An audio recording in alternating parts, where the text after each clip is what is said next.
북미회담을 앞두고 북한의 고위급 인사가 중국 다롄시를 전격 방문한 것으로 알려졌습니다.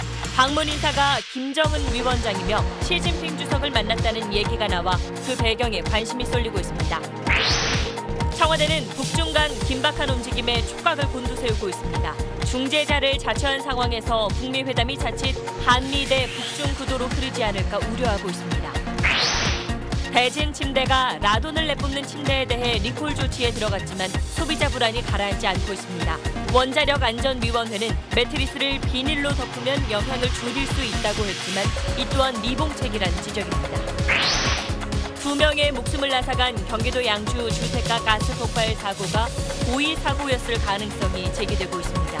사고 현장 잔해 속에서 잘려나간 흔적이 있는 가스관이 발견됐습니다. 홍익대 회화 수업 도중에 촬영된 것으로 보이는 남성 모델의 나체 사진이 유출돼 논란이 커지고 있습니다. 경찰은 피해 남성 모델은 물론 수업에 참여했던 학생과 교수 등을 상대로 본격 조사에 들어갔습니다. 서울 강남의 한 피부과에서 시술을 받은 환자 20명이 폐혈증 증상을 보여 보건당국이 조사에 나섰습니다. 환자들은 프로포폴 주사를 맞은 뒤 미용 시술을 받은 것으로 나타났습니다. 드루킹 김모 씨 등이 대선 전부터 포털 댓글로 여론 조작을 해온 정황이 포착됐습니다. 또 드루킹 측이 김경수 의원의 보좌관에게 돈을 준 건 인사청탁 진행 상황을 알아보기 위해서였다고 전해졌습니다. 금감원이 유례없는 배당 사고를 낸 삼성증권을 점검했더니 위조 주식도 거래될 수 있을 정도로 기본적인 통제 시스템조차 갖춰지지 않은 걸로 드러났습니다. 고의성이 드러난 삼성증권 직원 21명은 검찰에 고발하기로 했습니다.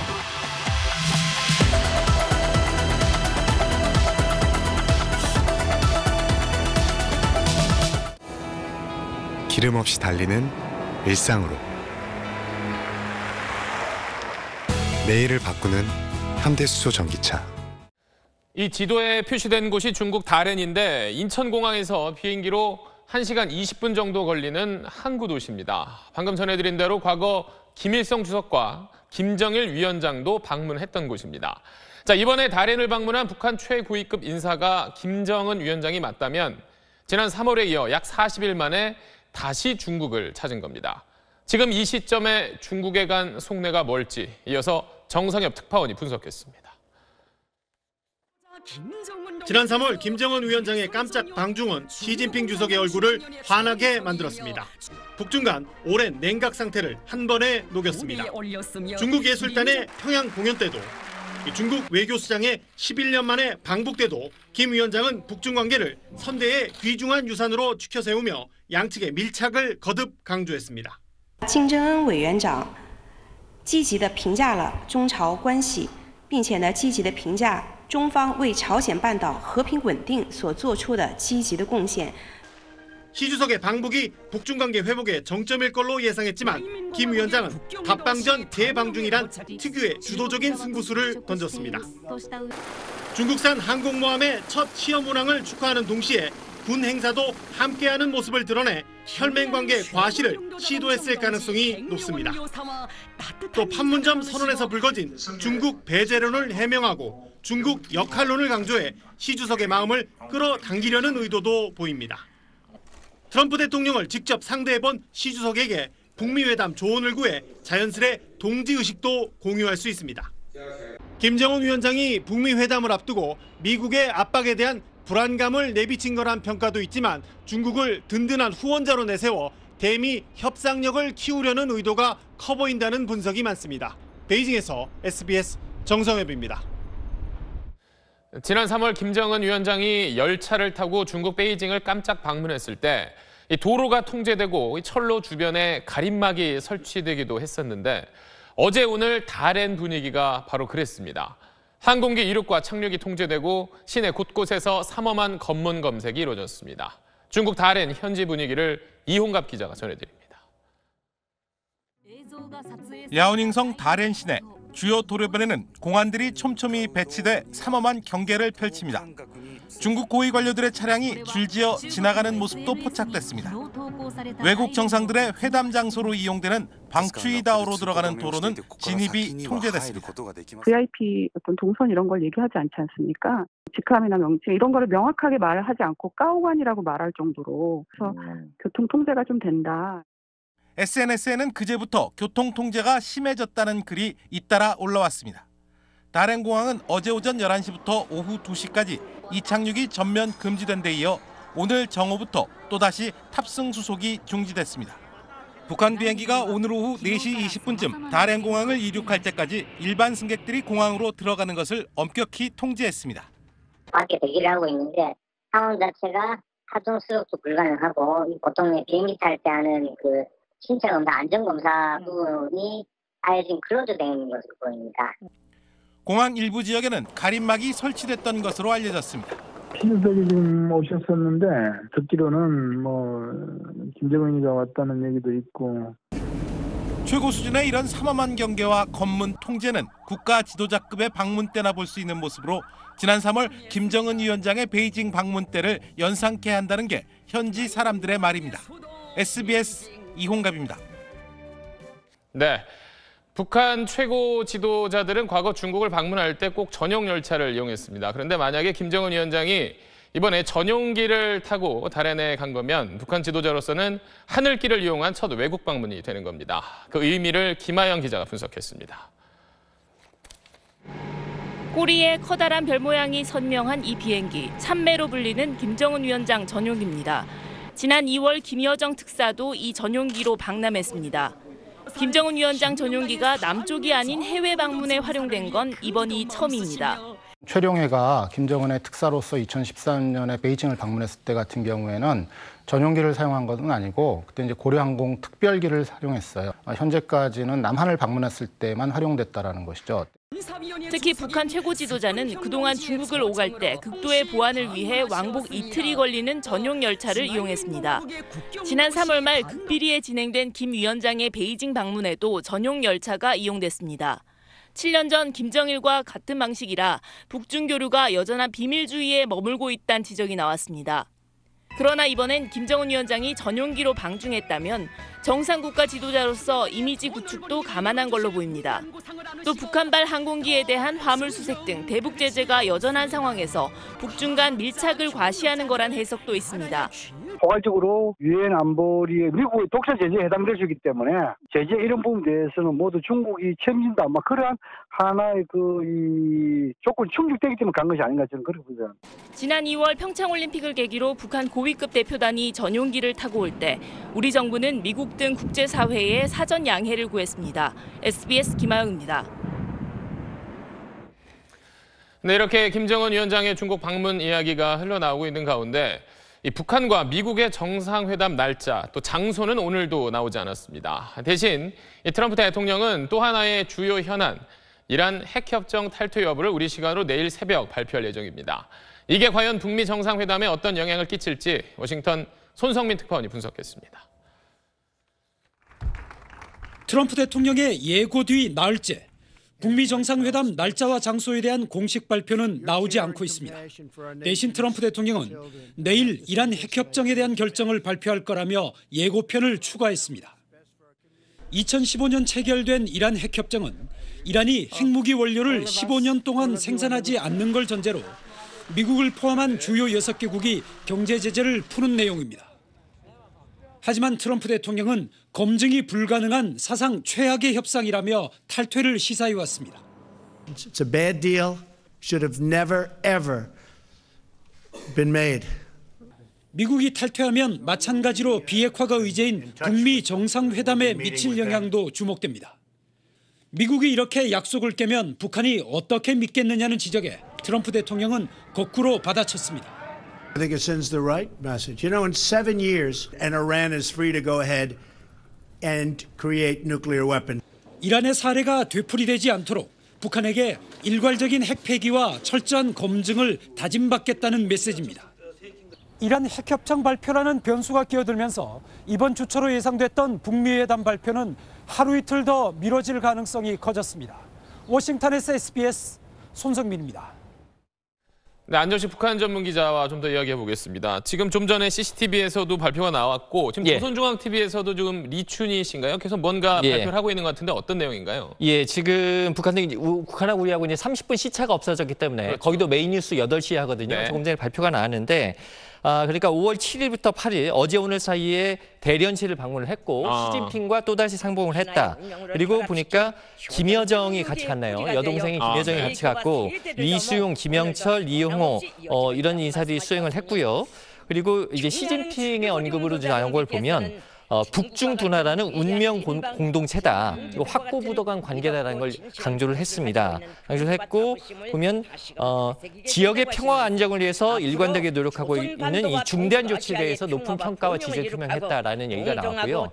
김정은 위원장 쪽에서도 보면은 지금 북중 두 나라 사이의 친선 관계 이런 부분들을 굉장히 강조를 했습니다. 그리고 40여일 만에 다시 만난 데 대해서 굉장히 반갑게 생각한다. 어쨌든 이제 두 나라가 북중 친선이라는 걸 전폭적으로 강조를 하고 있는데 이 시기에 즉 40여일 만에 다시 만나서 북중 친선을 강조하는 의도. 어찌 보면 이제 한미 대 북중의 구도가 다시 좀 재현되는 거 아니냐 이런 우려도 나올 수 있는 좀 그런 대목이 섞여 있습니다. 네, 지금 안정식 기자가 이야기하는 동안 옆에 나왔던 화면이 조선중앙TV에 지금 실시간으로 저녁 뉴스 시간에 나오는 내용인데 지금 이제 리춘희 씨가 뭔가 발표를 하고 있는데 그 내용을 조금 전에 이제 안정식 기자가 설명을 해주셨는데 그렇다면 이제 북한과 중국이 40일 만에 2차 정상회담을 한 건데 또 김여정 부부장을 또 함께 데려갔단 말이에요. 이번 방문의 전체적인 의미를 그럼 뭐라고 봐야 될까요? 지금 어쨌든 지금 조선중앙TV에서 나오는 걸로 보더라도 북중 친선의 강조인데 왜 이 시기에 40일 만에 다시 중국을 가면서 북중 친선을 강조해야 되겠느냐. 그건 뭐냐면 어쨌든 간에 지금 국면에서 북한이 중국과 지금 국면은 뭐냐. 북미 정상회담을 앞두고 비핵화 관련된 물밑 협상이 진행 중인 상황 아니겠습니까? 그런 상황에서 어쨌든 중국이라는 후원자를 확보해 두는 거. 그것이 미국과 비핵화 협상을 하는 데 있어서 굉장히 중요한 국면이 되었다. 그리고 그 얘기는 뭐냐면 비핵화 협상과 관련돼서 북미 간의 물밑 신경전이 상당히 치열한 상황이다라는 걸 반증한다 이렇게 볼 수가 있을 것 같습니다. 그렇다면은 아까 이제 조금 전 워싱턴 리포트를 보면 아직 트럼프 대통령이 정상회담 날짜와 장소를 사실 나흘째 이야기하지 않고 있는데 이런 상황과 좀 맞물려 봤을 때는 혹시 오늘 이제 중국 방문이 어떻게 보면 북미 정상회담에는 좀 어떤 영향을 끼칠 걸로 보세요? 지금 사실 이제 좀 오늘 드러난 이 뉴스에서 보시는 상황을 보시면 좀 다소 좀 정세가 복잡해졌죠. 그렇죠. 사실 남북 정상회담 잘 되고 북미 정상회담 잘 될 걸로 봤는데 지금 예상치 않은 상황들이 생겨나고 있단 말이죠. 그래서 이제 북미 정상회담에 좀 이상이 생기는 거 아니냐 이런 의구심들이 좀 제기가 되고 있는데 뭐 결론부터 말씀드리자면은 북미 정상회담에 이상이 있다고 보기는 아직 어려울 것 같습니다. 트럼프 대통령이 어쨌든 북미 회담에 날짜와 장소가 정해졌다고 발표를 했잖아요. 이 얘기는 뭐냐? 북미 간의 그 부분에 대해서 합의가 이루어졌다는 것이고 만약에 그 이후에 합의가 어려졌다면 지금 굉장히 심각한 상황이 벌어지고 있다는 건데 아직까지 그렇게 볼 만한 상황은 없습니다. 그렇기 때문에 북미 회담에는 일단 이상은 없다 이렇게 봐도 될 것 같습니다. 네, 조금 전 조선중앙TV에서 발표한 그러니까 김정은 위원장의 중국 방문 공식 내용 다시 한번 좀 정리를 해주시죠, 안정식 기자. 지금 저희도 이제 조선중앙TV를 실시간 모니터하는 직원을 따로 두고 있는데 실시간으로 제가 좀 대화방으로 전달을 받고 있는데요. 아까 말씀드린 대로 시진핑 주석도 보면 중국 방문 환영하면서 두 나라 관계가 운명 공동체다라는 걸 강조를 했고요. 김정은 위원장도 보면은 40여일 만에 다시 만난 게 반갑다. 그리고 이 역사의 발자취를 남긴 고장인 이 대련시에 온 거를 반갑게 생각을 하고 그리고 세대를 넘어서 변함없이 이어지고 있는 조중 친선이 중요하다라고 강조를 했습니다. 그리고 보면은 시진핑 주석과 또 상당히 여러 번 만났네요. 보니까 어제에 이어서 오늘도 만났고 시진핑이 마련한 오찬에도 초대가 됐다. 그래서 이런 걸 보면 다시 좀 그 보도 내용을 간추려야 되겠습니다만은 그 지난번 중국에 갔을 때도 짧은 기간에 엄청나게 많이 만나졌잖아요.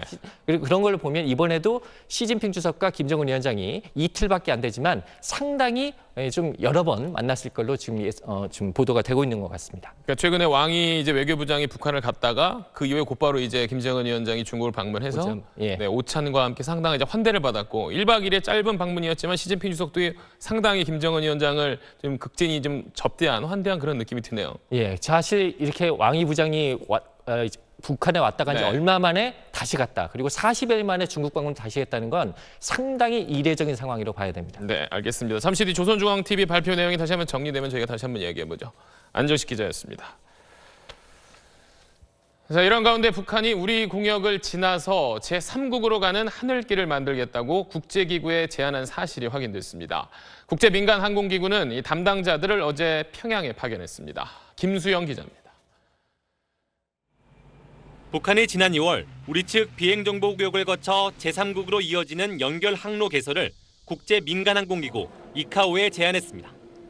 국제항공기구는 어제 국장급 담당자 2명을 평양에 파견해 북측과 항공안전성 담보 방안을 협의 중인 걸로 전해졌습니다. 북측이 원하는 목적지 제3국은 알려지지 않았지만 국제항공기구는 인천 비행정보구역 통과에 대해 우리 정부에 검토를 요청했습니다. 평양 인천 간 직항로 개설이 아니라 평양 FIR과 인천 FIR을 연결하는 제3국과의 국제 항로 개설인 것으로 알고 있습니다. 북한의 고려항공 국제선은 현재 중국 베이징과 선양, 러시아 블라디보스토크만 오가고 있어 우리 측 비행정보 구역을 이용하지 않습니다. 북한에 잇따른 탄도미사일 발사로 국제항공기구는 지난해 북한 공역은 위험하다고 경고했고 대부분 항공사가 우회하고 있습니다. 따라서 이번 조치는 북한이 자국의 항공 안전성을 강조하고 북미 대화 이유를 대비해 최단거리 항로 확보에 미리 나선 걸로 풀이됩니다. 다만 고려항공은 한미 양국의 독자제재 대상인데다 유엔 제재로 북한에서 출발한 모든 항공기 화물을 검색해야 해 제재를 풀어야 하는 과제가 여전히 남아 있습니다. SBS 김수영입니다. 네, 조금 전 청와대 공식 발표도 있었습니다. 김의겸 청와대 대변인은 시진핑 주석과 김정은 국무위원장의 다롄 회동 사실은 중국 정부가 우리 쪽에 미리 알려왔다. 김 위원장은 어제 다롄에 들어가서 오늘 평양으로 돌아갔다고 중국 정부가 통보해 왔습니다. 그 일정은 1박 2일이었다고 김의겸 청와대 대변인이 조금 전 밝혔습니다. 자, 다음 소식 이어가겠습니다. 금융감독원이 이른바 유령 주식 배당 사태를 일으킨 삼성증권을 조사한 결과 위조 주식이 거래될 수 있을 정도로 기본적인 통제 시스템조차 갖춰지지 않았던 걸로 드러났습니다. 금감원은 삼성증권 직원 21명을 검찰에 고발하기로 했습니다. 정경윤 기자입니다. 지난달 6일 삼성증권의 배당 오류는 담당 직원이 조합원들에게 현금 대신 주식을 지급하면서 시작됐습니다. 항목을 잘못 선택한 겁니다. 정상적인 경우라면 우리사주 조합장의 계좌에서 주식이나 현금을 먼저 출고한 뒤 그 수량이나 금액만큼을 조합원의 계좌로 보내야 합니다. 하지만 삼성증권은 조합원에게 먼저 지급한 다음 조합장의 계좌에서 출고하는 순서로 진행해 착오를 사전에 알아채지 못했습니다. 직원들이 이 주식을 파는 과정에서도 시스템의 문제가 드러났습니다. 본래 주식 매도는 주식 실물 입고 사실을 한국예탁결제원에 확인을 거친 뒤 허용하도록 돼 있지만 삼성증권의 시스템은 이런 절차 없이 매도가 가능했습니다. 위조 주식이 언제든 거래될 가능성이 있었던 겁니다. 위조 주식이 발생할 수 있다.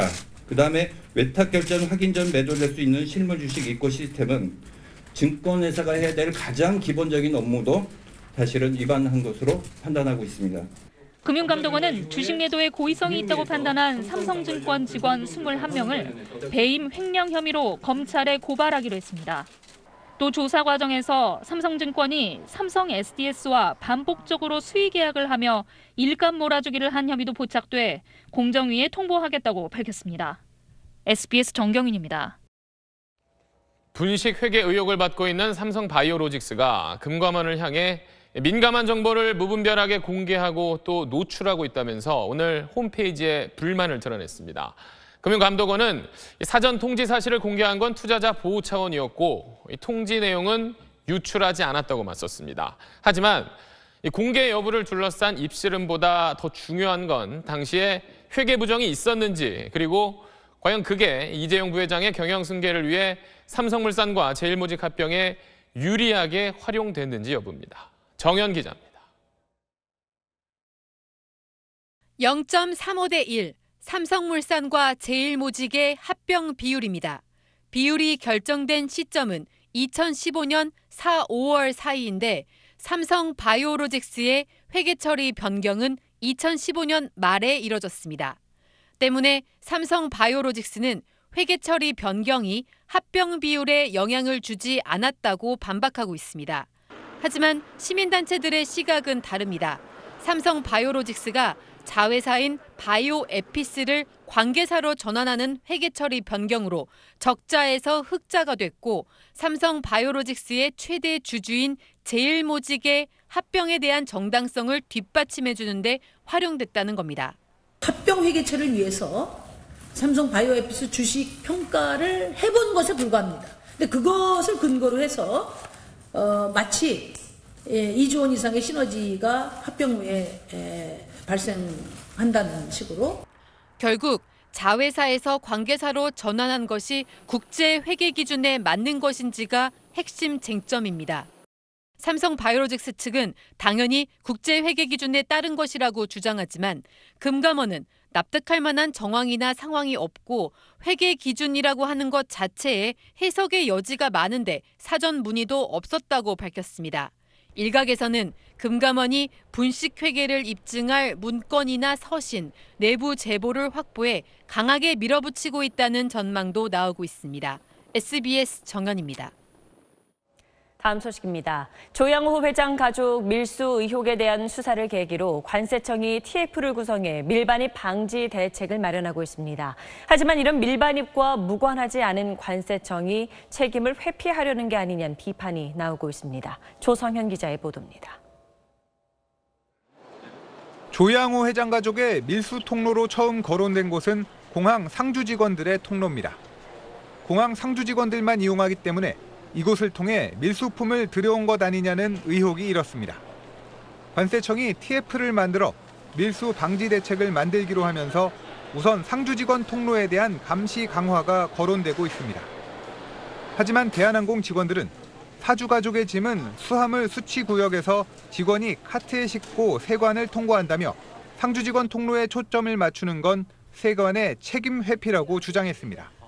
입국장 여행자 통로를 통한 밀반입이 확인될 경우 세관의 책임론이 불거질 수 있어 공항공사 관할인 상주 직원 통로를 강조하는 게 아니냐는 겁니다. 직원들이 한 번에 많이 이용을 해요. 그러면은 옆에 사람들이 그걸 볼 수도 있고 막 그런 상황인데 밀반입을 한다는 건 사실 불가능하긴 하거든요. 한진그룹 해외 지점 관계자도 흔히 이민 가방으로 불리는 대형 여행 가방으로 조현아 씨 자매 물건을 실어보냈다고 증언한 만큼 상주 직원 통로보다는 여행자 통로를 통한 반입 가능성이 커 보입니다. 관세청은 다음 주 이명희 씨 새 모녀를 소환하기로 하고 이번 주 중 소환 통보할 예정입니다. SBS 조성현입니다. 대진 침대가 오늘부터 라돈이 다량 검출된 4개 모델 침대에 대한 리콜에 나섰지만 소비자들의 불안은 가라앉지 않고 있습니다. 원자력안전위원회는 일단 매트리스를 비닐로 덮고 환기를 자주 하면 영향을 줄일 수 있다고 밝혔지만 이것만으로 불안감까지 말끔히 씻어낼 수는 없겠죠. 강민우 기자의 보도입니다. 아파트 복도에 매트리스가 세워져 있습니다. 비닐로 싸서 베란다에 두거나 복도 계단 앞에 내놓은 사람도 있습니다. 라돈 검출 소식에 놀라 쓰던 매트리스들을 치워놓은 겁니다. 일단은 베란다에 내놓긴 했었는데 그래도 너무 찝찝해가지고. 라돈 관련 기관에 걸려오는 문의 전화도 크게 늘었습니다. 어떤 가구나 이런 쪽에서는 문의가 거의 없었는데 갑자기 늘었죠. 일반인 분들도 문의 전화 많이 하시고. 불안감이 확산하자 한국원자력안전위원회는 비닐로 덮어 씌우면 라돈의 영향력을 줄일 수 있다고 밝혔습니다. 반감기가 50여 초에 불과한 토론 계열이라 비닐을 덮는 것만으로도 상당히 줄일 수 있다는 겁니다. 하지만 이 역시 근본 해법은 아니란 지적입니다. 비닐로 싸놓는다 해도 완전 밀봉을 시킬 수는 없잖아요. 바늘구멍 하나 있어도 다 빠져납니다. 가스잖아요. 밀봉시킨다고 되는 게 아니거든요. 비닐로 덮으면 호흡기를 통한 흡입은 줄일 수 있지만 틈새로 빠져나오는 라돈까지 완벽하게 막기는 어렵다는 겁니다. 다만 라도는 기체인 만큼 자주 환기를 시키는 게 도움이 된다고 전문가들은 말합니다. 라돈이 꽤 높더라도 창문만 이쪽저쪽 한 10분만 열어줘도 이제 뚝 떨어집니다. 소비자 불안감이 커지는 가운데 원자력위원회는 이르면 이번 주 안에 정밀조사 결과를 발표하겠다고 밝혔습니다. SBS 강민우입니다. 2명이 숨진 경기도 양주 LP가스 폭발 현장에서 잘린 가스관이 발견됐습니다. 누군가 고의로 가스를 새어나오게 했을 가능성이 제기되고 있습니다. 김정우 기자입니다. 주택 두 채가 흔적도 없이 사라진 폭발 사고 현장. 건물 잔해와 함께 가스통과 끊긴 가스관이 곳곳에 흩어져 있습니다. 합동 감식을 벌인 경찰과 소방당국은 사고 현장에서 잘린 흔적이 있는 가스관을 발견했습니다. 국립과학수사연구원의 분석을 맡긴 경찰은 고의 사고 가능성을 의심하고 있습니다. 누군가 가스관을 훼손했고 이곳을 통해 집안에 가스가 누출돼 큰 폭발로 이어졌다는 겁니다. 뜯겼다라고 보고는 잘린 거는 맞아요. 근데 이게 가위로 자른 건지 뭐 칼로 자른 건지 확인하기 위해서 가져간 거죠. 전문가들은 집 두 채가 흔적도 없이 사라질 정도의 폭발 규모를 봤을 때 집안에 다량의 가스가 누출됐을 것으로 보고 있습니다. 20kg 거의 대부분이 가스가 누출되어야지 이 정도 폭발이 가능할 것으로. 계란 썩는 냄새가 나기 때문에 냄새로서 가스의 누출 여부를 확인했을 가능성이 높습니다. 경찰은 또 폭발이 시작됐을 가능성이 큰 집주인 이모 씨의 시신 주변에서 찢어진 종이 조각들을 찾아냈습니다. 경찰은 이 씨가 남긴 유서인지 분석하고 있습니다. SBS 김정우입니다. 홍익대 회화 수업에서 찍힌 남성 모델의 나체 사진이 유출돼 논란이 커지고 있습니다. 애초에 몰래 촬영된 사진인 만큼 경찰은 수업에 참여했던 학생들과 교수의 휴대전화를 분석하고 있습니다. 안상우 기자가 보도합니다. 지난 1일 인터넷 사이트 워마드 게시판입니다. 남성의 나체 사진이 그대로 올라왔습니다. 홍익대학교 회화과 수업 도중 촬영된 것으로 보이는 남성 모델의 사진이었습니다. 해당 게시글에는 이 남성 모델을 조롱하고 비하하는 댓글까지 달려 2차 피해까지 커졌습니다. 두렵고 무섭고 그 사람들이 잔인하다고. 댓글 단 사람들, 또 그 사진 올린 사람들. 지금은 한국을 떠나고 싶다고. 한국에서 못 살 것 같다고. 논란이 커지면서 지난 4일 본격 수사를 시작한 경찰은 피해 남성 모델에 대한 조사를 마쳤습니다. 경찰은 수업 당시 강의실에 있었던 교수와 학생 등 관련자에 대한 참고인 조사를 이어가고 있습니다. 경찰은 나체 사진 촬영자와 유포자가 다를 가능성이 크지 않다고 보고 참고인 조사 과정에서 이들의 휴대전화도 제출받아 디지털 포렌식도 실시할 방침입니다. 하지만 아직까지 범행을 자백한 사람은 없는 것으로 전해졌습니다. 경찰 관계자는 아직 용의자가 특정되지 않았지만 참고인 조사 과정에서 유포자가 밝혀질 가능성이 크다고 보고 수사를 진행하고 있다고 전했습니다. 경찰은 동의 없이 촬영된 나체 사진이 유포돼 2차 피해까지 발생한 만큼 성폭력 처벌법 위반 혐의를 적용할 수 있다고 판단하고 있습니다. SBS 안상우입니다. 경북 구미의 한 원룸에서 20대 아빠와 생후 16개월가량의 아기가 함께 숨진 채 발견됐습니다. 두 사람 모두 매우 야윈 상태였습니다. TBC 박영훈 기자입니다. 29살 A씨와 2살가량으로 추정되는 남자아이가 숨진 채 발견된 건 지난 3일 오후. 월세가 밀려 A씨의 원룸을 찾은 건물 관리업체 직원이 이상한 냄새가 난다며 경찰에 신고했습니다. 발견 당시 이들은 방 안에 나란히 누워 숨져 있었으며 외부인의 침입 흔적은 없었습니다. 또 현장 감식 결과 A씨가 스스로 목숨을 끊었을 가능성도 희박합니다. 숨진 남자아이는 생후 16개월가량으로 A씨의 아들로 추정되는데 출생 신고조차 안 된 상태입니다. 집안에서 음식물을 조리한 흔적이 전혀 없어 당초 이들이 굶어 죽었을 가능성도 제기됐지만 부검 결과 아사 가능성은 낮은 것으로 보입니다. 애기하고 어른 다 위에 액상으로 이렇게 액색상으로 안에 음식물 찌꺼기 좀 남아 있고.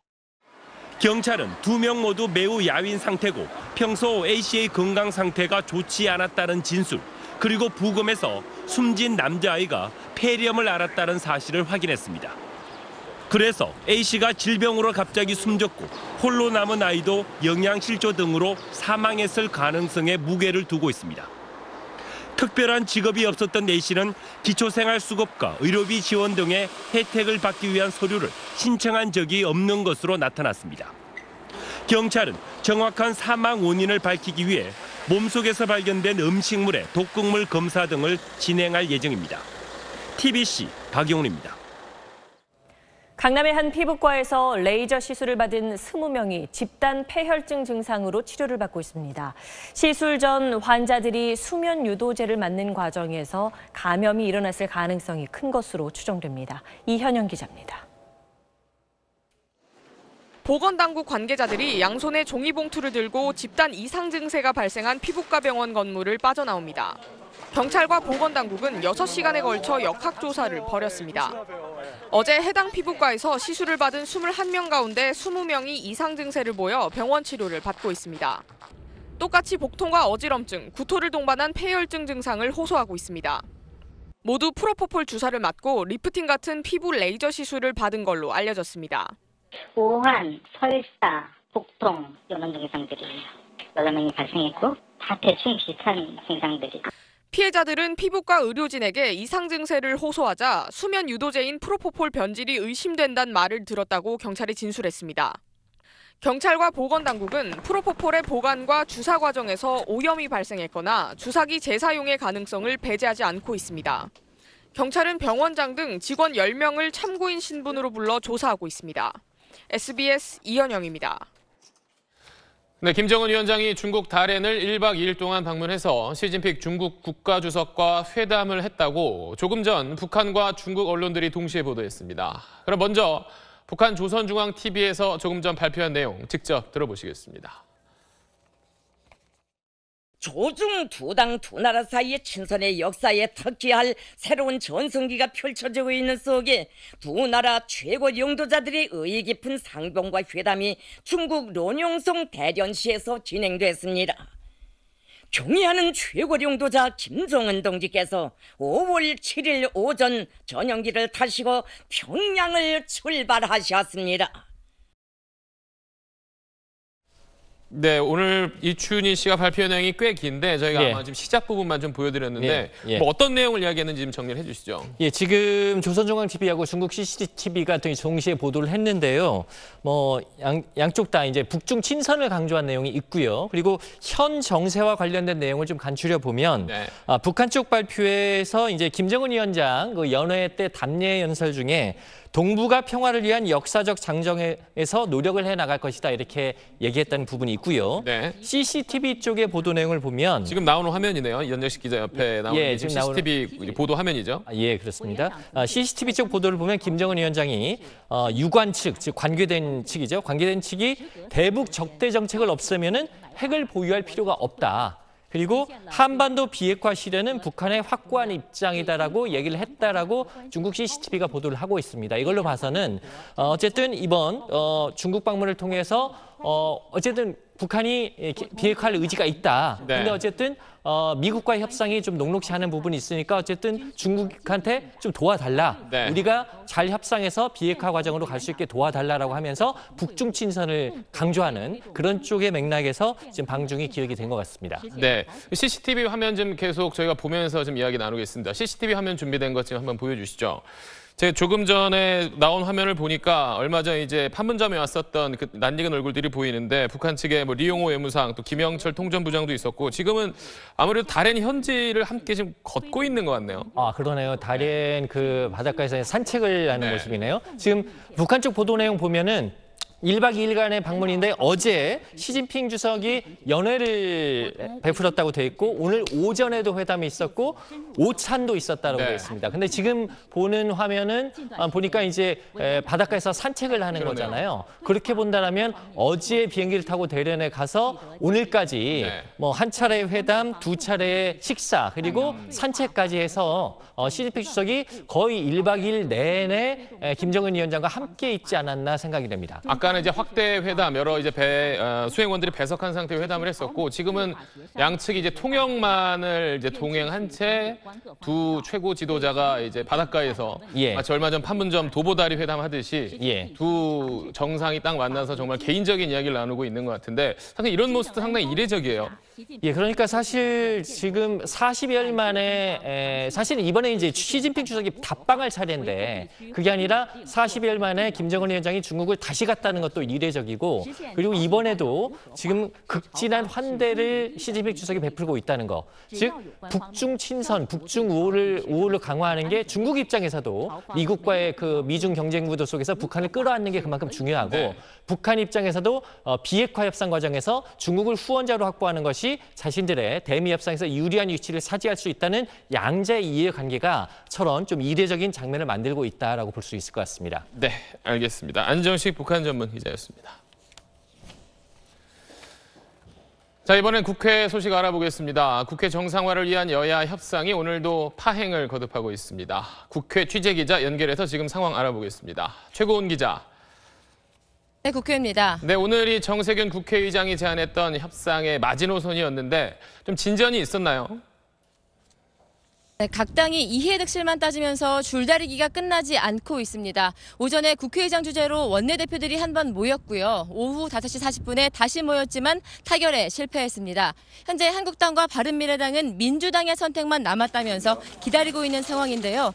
합의안이 나올 경우에 대비해서 각 당은 의원들을 대기시킨 상태입니다. 지금 합의점을 계속 찾지 못하고 공전하고 있는 근본 이유는 뭐라고 봐야 될까요? 네, 원래는 특검법과 추경을 24일에 동시에 처리하자고 주장했던 여당과 특검을 먼저 하고 나중에 추경을 처리하자는 야당이 맞서왔거든요. 그런데 한국당이 오는 14일 의원직 사퇴 시한에 맞춰서 특검법과 추경 그리고 의원직 사퇴안을 처리하자고 다시 제안을 해왔습니다. 드루킹 사건 특별검사법안 자체에도 쟁점이 남아 있습니다. 야당이 추천한 특검에 대한 거부권을 여당이 갖는 문제를 두고도 여야가 맞서고 있습니다. 오는 11일에는 민주당 원내대표 선거가 있어서 이제까지 협상해온 여당 지도부가 교체됩니다. 따라서 여야 대치가 길어지면 모든 상황이 원점으로 돌아가는 자칫 국회 공전이 장기화할 수 있다는 우려가 나오는 겁니다. 지금까지 국회에서 SBS 최고은입니다. 댓글 조작 사건을 수사하고 있는 경찰이 지난 대선 전부터 드루킹 일당이 포털 댓글을 통해 여론 조작을 해온 정황을 포착했습니다. 경찰 수사 내용 이호건 기자가 전해드립니다. 경찰은 지난 2일 촛보라는 아이디를 쓰는 경공모 회원집을 압수수색했습니다. 촛보는 경공모의 IT 전문가 중 하나로 불법 매크로 서버 킹크랩 구축에 깊숙이 관여한 혐의로 입건된 인물입니다. 경찰은 이곳에서 기사 URL 목록이 담긴 USB를 발견했습니다. 재작년 10월부터 최근까지 기사들로 URL 개수만 수만 개에 달하는 것으로 전해졌습니다. 지난 대선 7개월 전부터 이미 드루킹 측이 대규모로 여론 조작을 해왔을 가능성이 높아진 겁니다. 하지만 경찰은 여기에 불법 매크로 서버 킹크랩이 사용됐는지 여부는 밝히지 못하고 있습니다. SBS 취재 결과 킹크랩은 미국에 기반을 둔 전자상거래 업체 아마존 클라우드에 보관된 것으로 확인됐는데 드루킹 일당이 사건 초기 해당 서버를 삭제해버린 것으로 알려졌습니다. 경찰은 드루킹에 대해 접견 거부를 이유로 지난 3월 말 송치 이후엔 2번밖에 조사하지 못했습니다. 강제 수사를 위해 체포영장 신청도 하지 않은 것으로 확인됐습니다. 이런 가운데 드루킹 측 김모 씨가 김경수 의원의 보좌관 한모 씨에게 500만 원을 주는 자리에 드루킹도 같이 있었던 것으로 조사됐습니다. 경찰은 또 돈을 준 이유는 오사카 총영사 인사청탁이 어떻게 진행되는지 알아보기 위해서라는 진술을 받았다고 밝혔습니다. SBS 이호건입니다. 촛불혁명으로 탄생한 문재인 정부가 모레로 출범 1주년을 맞습니다. 문재인 대통령은 집권 1년 소회를 밝히면서 초심을 잃지 말자고 강조했습니다. 문재인 정부 지난 1년 동안의 결정적인 장면들을 이한석 기자가 모아봤습니다. 정권 교체를 실감케 한 건 1년 전 바로 이 장면입니다. 광주 민주화운동 당시 신군부의 총칼에 아버지를 잃은 딸에게 대통령은 어깨를 내어줬습니다. 소통 행보는 문재인 정부 상징으로 꼽을 만합니다. 광주 민주화운동뿐만이 아니라 국민과 소통하고 국민과 공감하는 그런 아주 상징적인 장면이었다고 생각을 합니다. 세월호 유가족, 위안부 피해자 할머니들에게도 먼저 손을 내밀었습니다. 청와대 안 격이 없는 대통령의 모습이 더는 먼 나라 얘기가 아니게 됐고 청와대 앞길은 시민에게 돌려줬습니다. 집권 1년 최고의 명장면은 판문점에서 탄생했습니다. 군사분계선 앞에 깜짝 방북과 동반 귀환, 30분간의 도보다리 단독회담, 한반도의 봄 역시 문재인 정부의 상징입니다. 촛불혁명의 명령격인 적폐청산에는 열렬한 지지와 환호가 있었지만 두 전직 대통령의 잇따른 구속으로 정치보복 논란도 뒤따랐습니다. 여소야대 국회에서 야당과의 협치는 지금도 숙제로 남아 있습니다.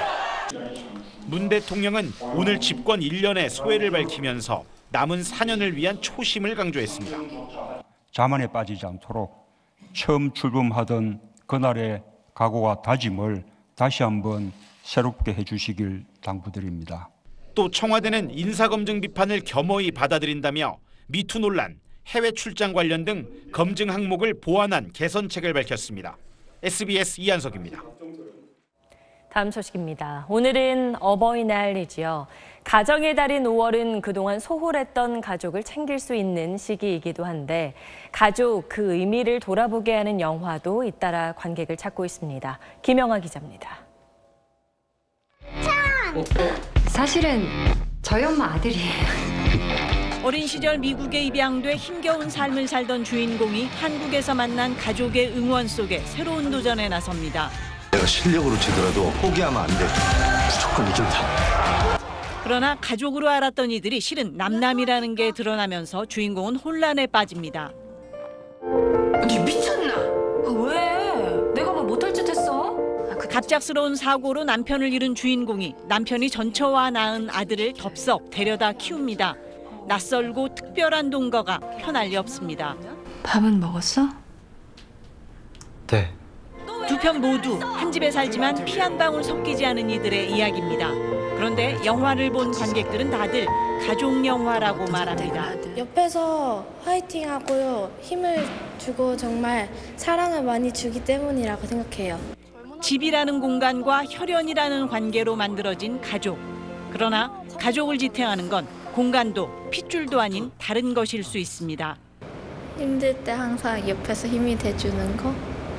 서로 보듬어주고 서로 믿어주고 그런 하나로 뭉치는 받을 수 있다. 가족 해체가 늘고 있는 요즘 가족 없는 가족 영화는 나는 당신은 누구에게 어떤 가족으로 살아가는지 묻습니다.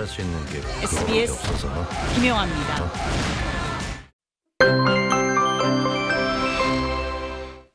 봄 날씨가 오늘만 같았으면 싶습니다. 동해상에서 깨끗한 바람이 불어오면서 쾌적한 하루였습니다.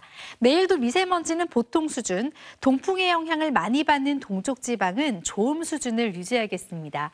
일교차는 계속 크게 벌어지겠습니다. 아침 저녁으로는 10도 안팎까지 내려갔다가 한낮에 서울의 기온은 21도, 광주 23도까지 오르겠습니다. 동해안 지방만 비교적 선선한 날씨를 보이겠습니다.